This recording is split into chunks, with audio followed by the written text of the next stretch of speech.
에베소서 2장 11절부터 22절까지의 말씀 다 찾으셨으면 한 절씩 교독하시겠습니다. 제가 먼저 읽겠습니다.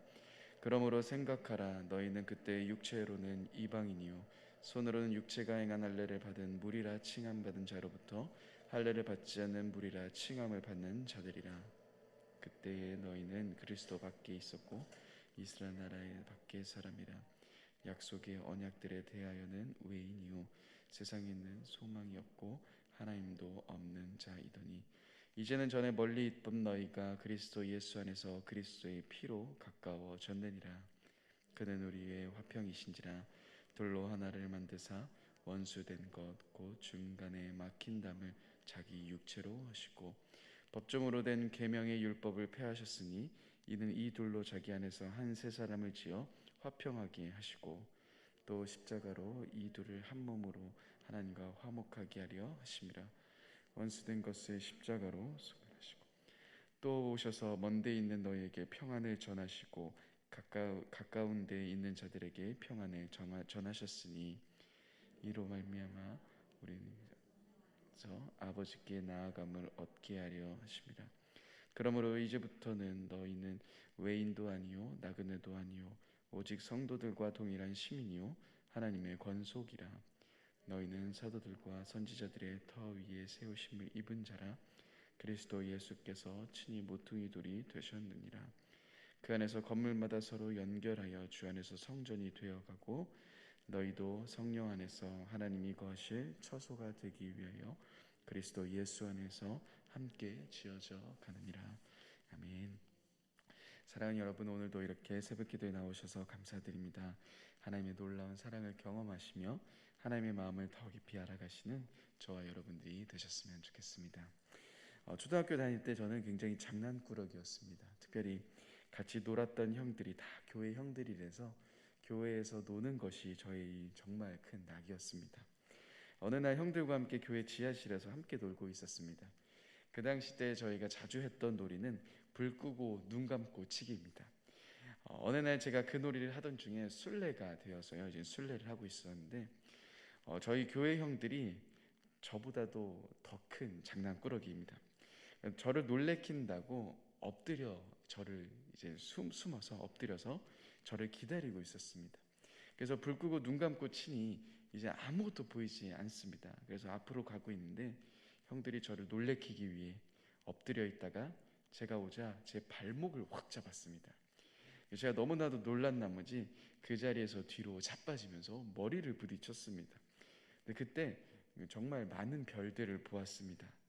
아직도 그때만큼 많은 별들이 보지 못할 정도로 굉장히 많은 별을 보았습니다. 근데 이때부터였을까요? 그 전까지는 제가 기억력이 정말 좋았다고 자부를 했고 나름 암송왕 출신인데 누구보다도 암송에 자신이 있었고 기억력도 좋았던 저인데 그때 이후로 기억력이 심각하게 나빠진 것 같습니다. 물론 진짜인지 아닌지는 모르지만 그런 것 같습니다. 그러다 보니까 정말 많은 어려움이 있습니다. 그나마 감사한 거는 하나님이 제게 기억력이 너무나도 좋은 아내를 만나게 해주셨습니다. 제가 설교를 할 때마다 아내에게 이제 검수를 받습니다. 제가 하는 이야기, 예화 이런 게 우리가 언제 있었던 일이지 하면서 무슨 말을 했었지 등등 이제는 아내에게 검사를 받습니다. 이렇게 기억력이 좋지 않은 저에게 또 아내가 굉장히 큰 힘이죠. 그런데 나름 사역하면서 참 어려움이 있습니다. 많은 분들의 이야기를 듣습니다. 또 많은 분들과 대화하고 많은 분들이 어려움에 대한 이야기를 많이 해주십니다. 그럴 때마다 저는 굉장히 긴장을 합니다.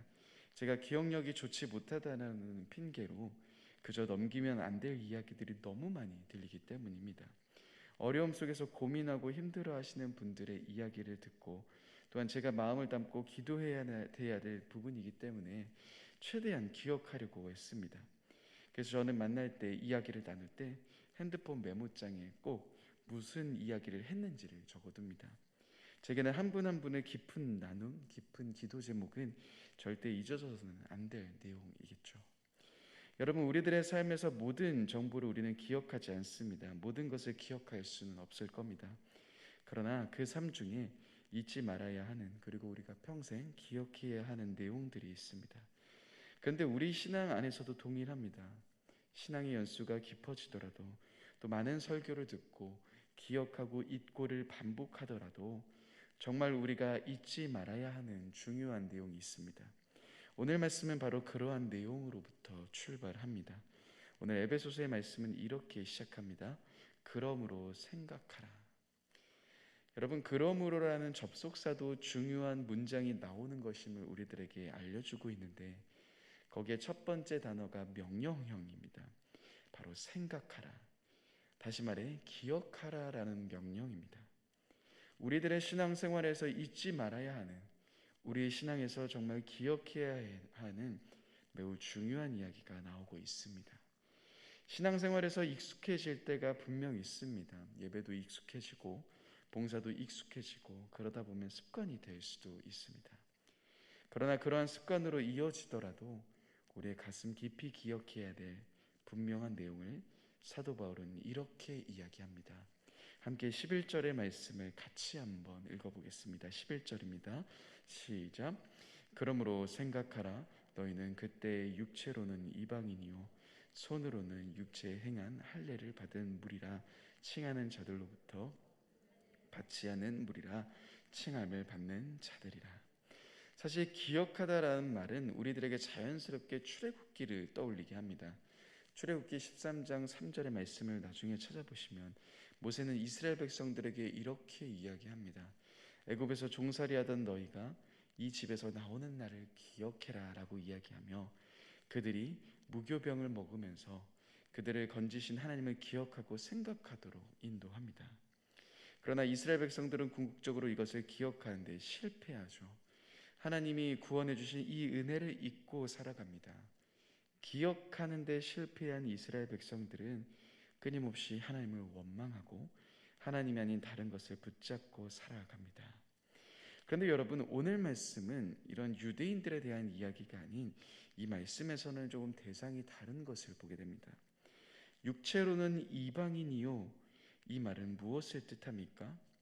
뒤에 이러한 설명을 덧붙이고 있죠. 손으로 육체에 행한 할례를 받은 무리가 아니다. 다시 말해 할례를 받지 않은 이방인을 향한 말입니다. 여러분, 유대인들에게 있어서 할례는 단순히 위생적인 것이 아니었습니다. 할례는 하나님이 이스라엘 백성들과 맺은 언약의 상징이었죠.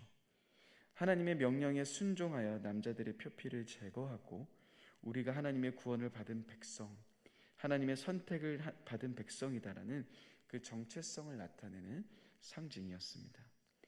그런데 할례 받지 않는 무리라고 하면은 누구를 나타내는 말입니까? 그것은 할례 받지 않는 이방인, 즉 하나님의 언약의 백성이 아닌, 하나님의 선택받은 백성이 아닌 이방인을 이야기합니다. 오늘 말씀은 바로 그 이방인이었던 너희의 삶을 기억하라라고 말합니다. 2절 말씀에서 바울은 이렇게 이야기합니다. 약속들의 언약에 대하여서는 외인이었다 말합니다. 즉 하나님의 언약의 백성이 아닌 하나님의 축복과 구원의 영역 안에 들어가지 못했던 이전의 우리들의 삶이었다라는 겁니다. 여러분, 이러한 우리들의 삶은 어떠합니까? 하나님이 없었던 우리들의 삶은 어떠합니까? 우리들의 마음에는요, 하나님만이 채울 수 있는 공간이 있다고 합니다. 세상의 그 어떤 것도 채울 수 없는 그 공간, 많은 사람들은 이 공간을 다른 것으로 채워보려고 합니다. 그러나 그렇게 해도 채워지지 않는 상태 속에서 많은 사람들은 처해 있습니다. 하나님이 없는 삶, 결국 우리들의 삶은 아무런 소망이 없는, 무엇인가 열심히 붙잡지만 채워보고 싶지만 채워지지 않는 그러한 삶의 모습입니다. 그런데 오늘 말씀은 바로 그 모습이었다라는 것을 기억하라라고 말합니다. 바울은 이 말씀을 통해 다시금 우리가 그 자리를 기억하라고 말합니다. 원래는 이방인이며 하나님의 언약에서, 하나님의 약속에서는 전혀 무관했던 우리들, 또한 세상에 소망을 두지만 세상의 소망으로 만족할 수 없는 우리들의 삶 속에서 그 소망을 붙잡을 수밖에 없었던 우리들이었다라는 거죠. 그런데 여러분, 어떠한 일이 벌어집니까? 우리 13절의 말씀을 같이 한번 읽어보겠습니다. 13절입니다. 시작. 이제는 전에 멀리 있던 너희가 그리스도 예수 안에서 그리스도의 피로 가까워졌느니라. 그런데 여러분, 이제 새로운 사건이 벌어집니다. 13절의 말씀에는 개역개정이 생략하고 있는 단어가 있습니다. 그것은 바로 맨 앞에 그러나라는 접속사입니다. 그러나라는 것은 이제 반전이 일어났다는 겁니다. 이전에 소망이 없었던 이방인인 우리, 하나님의 언약과는 거리가 멀었었던 우리, 그러나 오늘 말씀에서 그러나라고 말하면서 반전이 일어나고 있음을 보여줍니다. 여러분, 어떠한 반전입니까? 오늘 말씀은 이렇게 표현합니다. 그리스도 안에서 그리스도의 피로 가까워졌다. 우리가 이전에는 예수 그리스도 밖에 있었던 자들입니다.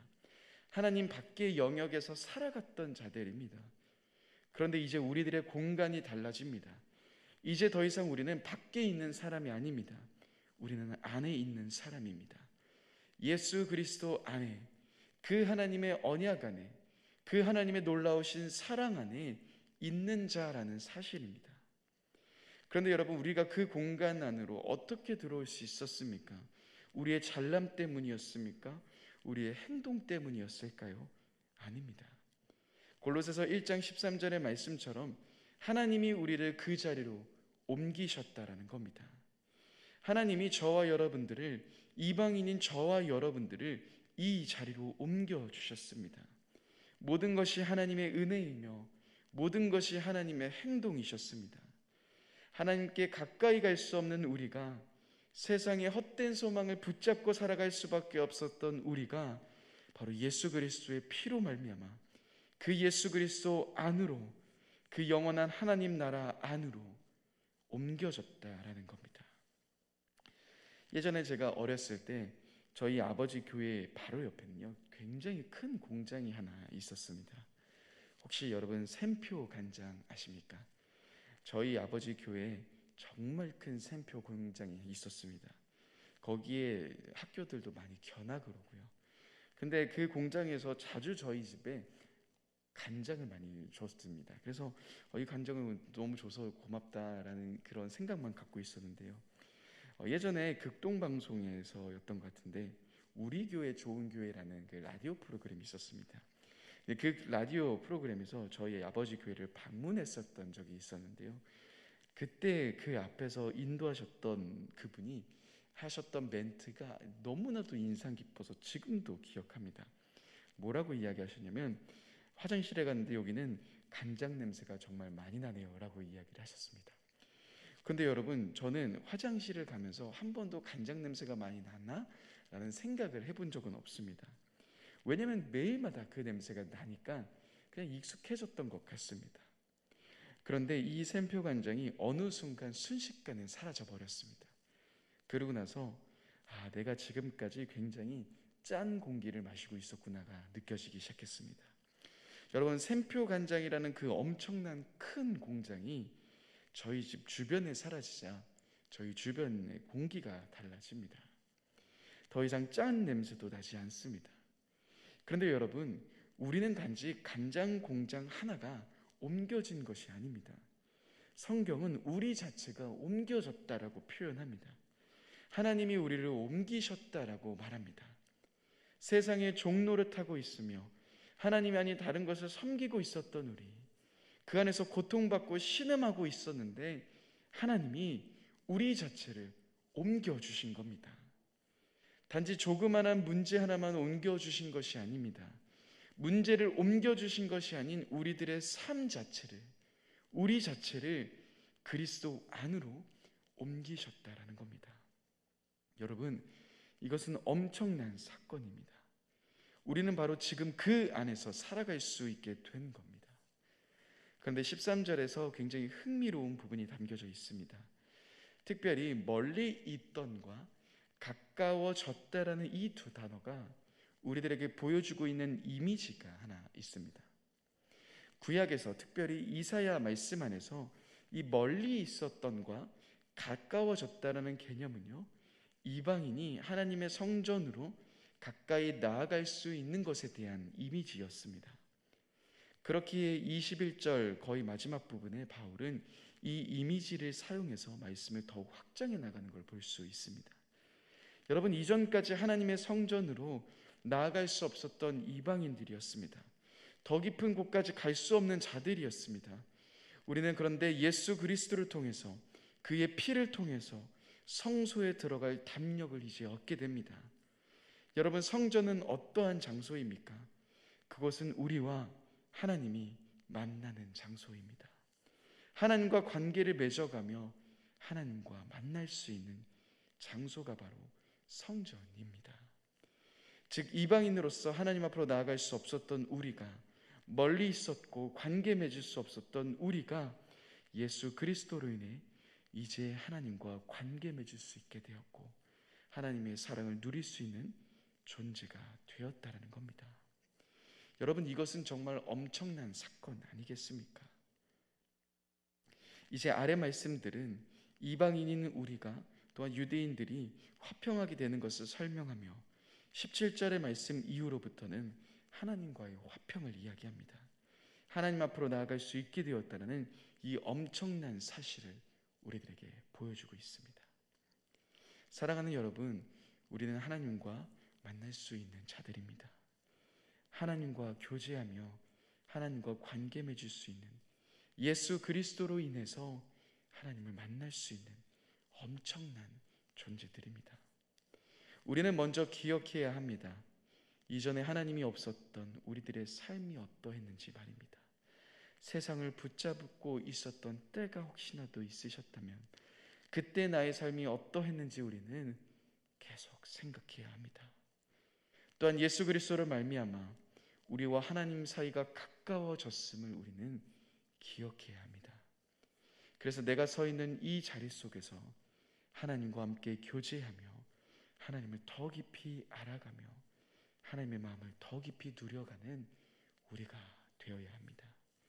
그것이 우리가 이 땅에서 누릴 수 있는 가장 놀라운 특권이며 가장 엄청난 사건입니다. 오늘도 이러한 걸음을 걸어가시는, 그리고 하나님의 더 깊은 사랑을 누리시는 저와 여러분들이 되셨으면 좋겠습니다. 함께 기도하겠습니다. 주님, 이전에 우리가 살아왔던, 하나님이 아닌 다른 것에 붙잡으며 살아왔던 삶 앞에서 이제 우리가 벗어나 하나님과 깊은 관계로, 하나님과의 깊은 만남을 이루는 그 관계 안으로 우리를 초대하심에 감사합니다. 이러한 특권을 누릴 자격이 없지만 우리를 사랑하신 그 큰 사랑으로 인하여 우리에게 휘장 넘어 살 길을 열어주신 주님 감사하며 찬양합니다. 우리들의 모든 삶 속에서 오직 주님만을 바라보며 걸어가는 우리가 될 수 있도록 주님 인도하여 주옵소서. 주님이 우리의 소망이십니다. 주님이 우리의 전부이십니다. 주님만을 원합니다. 감사합니다. 사랑합니다. 귀하신 예수님의 이름으로 기도드립니다. 아멘.